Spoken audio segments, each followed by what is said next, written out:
bu ñu paree nga taxaw ne yelwaan lebal leen ma may leen ma bu mbir yi dajee ba bëri nga ne nañu xoolaat nu ñuy effacer dette bi wala nu ñu koy rééchelonner. C'est ça notre modèle, c'était ça notre modèle. moo tax monsieur Dione, un pays se transforme d'abord au mental. Il faut que ñu am un bon référentiel bu ñëpp dëppoo. Est-ce que fii ci biir salle bi am na kenn koo xam ne nee na d'accord ak référentiel bi muy benn. Il faut qu'on ait un leadership. ñenn ñi ñu ko doon waxee ay diw de su demee di photo ak tel président affaire complexe yooyu. C'est pas ça le leadership. C'est pas ça le leadership. Encore que ki ñu doon wax moo leen gën a photogénique foofu gën leen jekk ci président. Le leadership mooy nga bëgg sa réew sa loxo set nga ñeme liggéey bi te doo seet dara loo xam ne sa intérêt bopp la loolu mooy leadership. waaye diw est un grand leader, diw est un truc alors que yow sa poche rek ngay xalaat. C'est pas ça le leadership. Mais ñaar yooyu bu amee ba noppi il faut une masse critique. Je suis en train de réciter parce que li dama ko yàgg a wax démb te tey la gën a dëggu ci man. Il faut que askanu Sénégal xam ni président Bassirou Diomaye du moom mooy développer Sénégal, Ousmane Sonko du moom mooy développer Sénégal.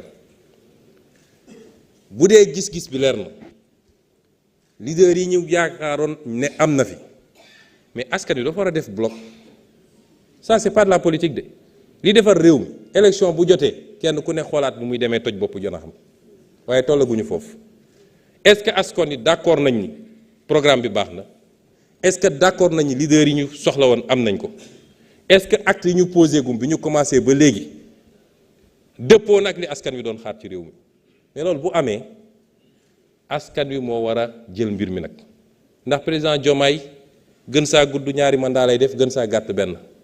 Sénégal est-ce que day yem ci 5 ans wala 10 ans kon référentiel bi ñu def référentielu askan wi la askan wi moo ko war a téel boppam. dañuy wax ni dafa am réew yoo xam tey boo fa demee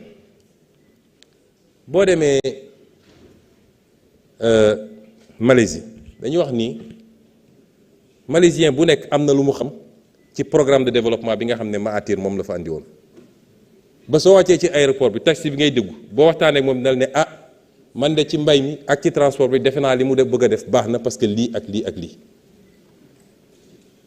Rwanda bii looloo fa am Rwanda boo fa demee organisation bi fa am discipline bi fa am mais ni ñuy àndee ak seen président gisuma ko feneen ci Afrique loolu la ñu soxla fii Sénégal moo tax ñu insister sur la discipline et les valeurs kenn ku ne ci ñun am na loo xam ne yaa ngi koy traîner ci ay taar yoo xam ne baaxul ci réew mi en termes de discipline en termes de patriotisme en termes de bëgg réew mi ba léeg-léeg nga ne lii baaxul ci réew mi donte sama intérêt la bàyyi ma moytu ko loolu ci la bokk.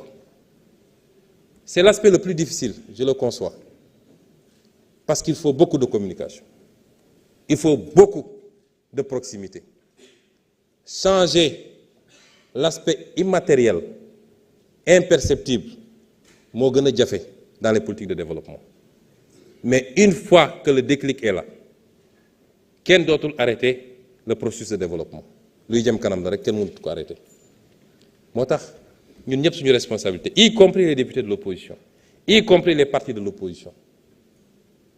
Parce que nag man gisaguma lu ñu fi reproché de lu ñu toogee léegi nee nañu mbir yi dafa yéex dund gi dafa cher def naa am nañu ko warul wax ci réew mi de ndax bu ñu defoon li ñu waroon def dund gi du cher te ñun liñ ci jot a def bu ñu ko defee d'ici 2 ans 3 ans 5 ans on verra ndax dund gi cher na ba léegi wala wàññiku na lu ñu yàq pendant des décennies nga ne ci ñaari weer wala ci juróomi weer nañ ko defar loolu c'est de la politique politicienne te li xew ci réew mi musul am nag kenn musut a gis régime bu toog man de fekke naa fi au moins ñetti alternance régime bu toog neewagoo salaamaaleykum sax gars yi mel ni nag lu kenn xamul ànd ak seen presse mbër désinformation saaga xaste lu nekk ñu def ko jàppoon ni loolu dina leen may nag élection législative ñu gañe ko waaye def naa bi ñu ci jógee ba léegi yaay mel nañu ñu liw de te di ngeen yàgg liw nag liw moom di ngeen ko yàgg def. li ma bëgg a wax fii mooy liggéey bi day tàmbale fi ñu war a juger mooy les actes que l'on pose tous les jours, la manière dont on avance brique après brique foofu la ñuy juger. am na lu bëri li fi xewoon ñi xam nañ ni lii ñu gis nii ute na ak moom sore na ko ba tax nag yenn question yi nga xam ne posé nañ ko fi dama wax ni déclaration de politique générale la mënoon nañ ko emale fii parce que toog naa lu mat ñetti waxtu du déglu député yi dégguma fi une critique par rapport à ce qui a été présenté kon loolu d'accord nañ ci.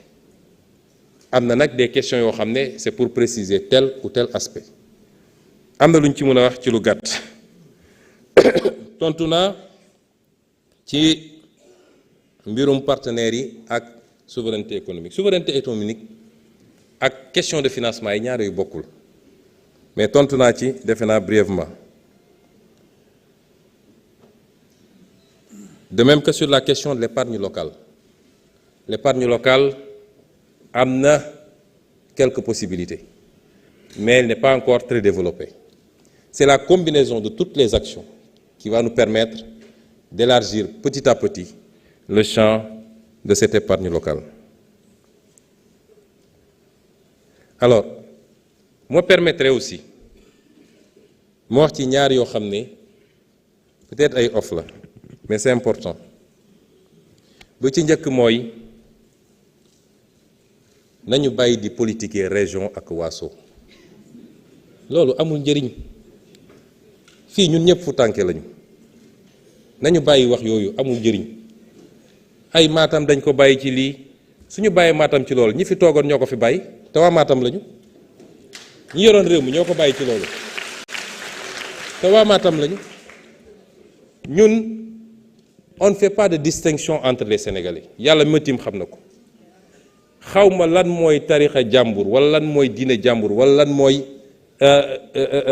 ethnie jàmbur yooyu c'est des détails ñun dépassé nañ loolu réew boo ko bëggee defar da ngay yemale ñëpp parce que nag Dakar mënul développer Matam sous-développé Matam mënul sous-développé Ziguinchor développé c'est pas possible donc problème yooyu amu fi et puis dañuy wax yoo xam ne taxawul affaire pôle yi c'est de la désinformation pôle yi ñun ñoo ko proposé biñ ko proposé ba pare dañu xool configuration bi parce que découpage géographique découpage administratif kenn du ko def par rapport à des ethnies munoon ne ethnie yëpp dama leen dajale ci benn région la région naturelle de Casamance c'est la région la plus naturelle du Sénégal ci configuration ñaata région la ñett la benn région la woon en 1960 ñu def ko ñaar ensuite Kolda ak Ziguinchor ñu ñëwaat def ko ñett la région du fleuve benn région la woon ñu dox ba jàpp ni dafa rëy torop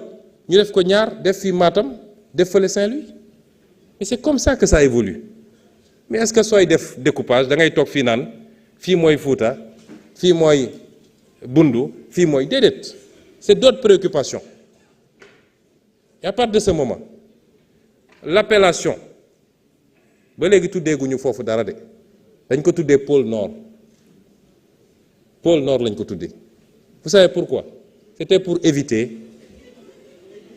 éviter du pôle nord bu sedd ba de mais c'était pour éviter que yàqkat yi dem ci population yi di leen gëmloo ay affaire du moom rek lañu tuddee lu ñu tuddeegul pôle sud-est tuddeeguñ ko pôle sud tuddeeguñ ko pôle centre tuddeeguñ ko est-ce que da nga dégg waa Kaolack Kaffrine ak yooyu ñu ñëw naan ñun Saalum wala ñun Siin wala pourquoi tuddeewuñ ko dañu xool ne dafa am ay réalités sociologiques nañu bàyyi buñ ci tollee bu war a baptiser ces pôles là ñu dem waxtaan ak ña fa ne boo xool lu ñuy déggooy parce que Ferlo mu nga fa Fouta mu nga fa une partie du Waalo mu nga fa loolu il faut nga xool noo koy defee et les gens c'est là pour dire voilà le Fouta est oublié man Fouta ma ñu oublié ça il faut arrêter ce genre de politique ñëw taxaw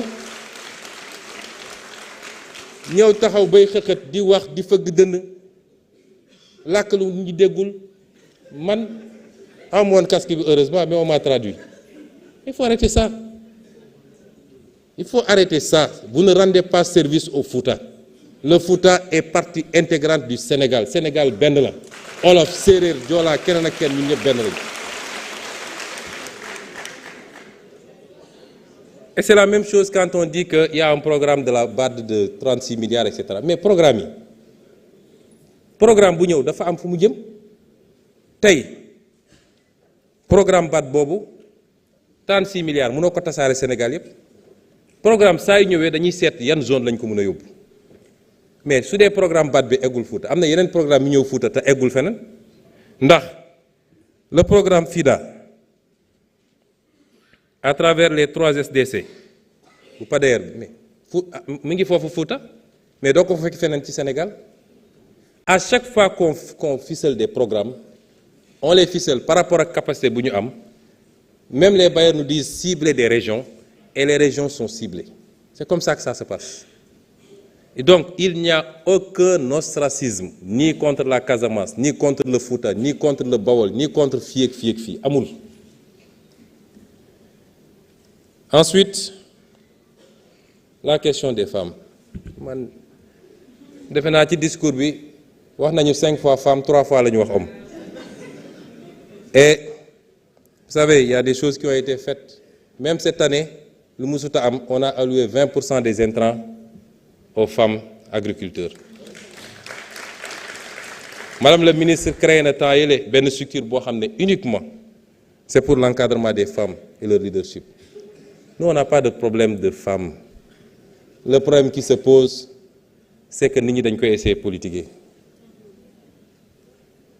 Madame Diack, honorable députée, les femmes du Sénégal sont très conscientes. Vous avez été à 2 élections. Si les femmes avaient voté pour vous, vous serez présidente de la République. Il faut que nous baillions d'utiliser, voilà, d'instrumentaliser les femmes. Amul benn gouvernement boo xam ne di nga ñëw sàggane jigéen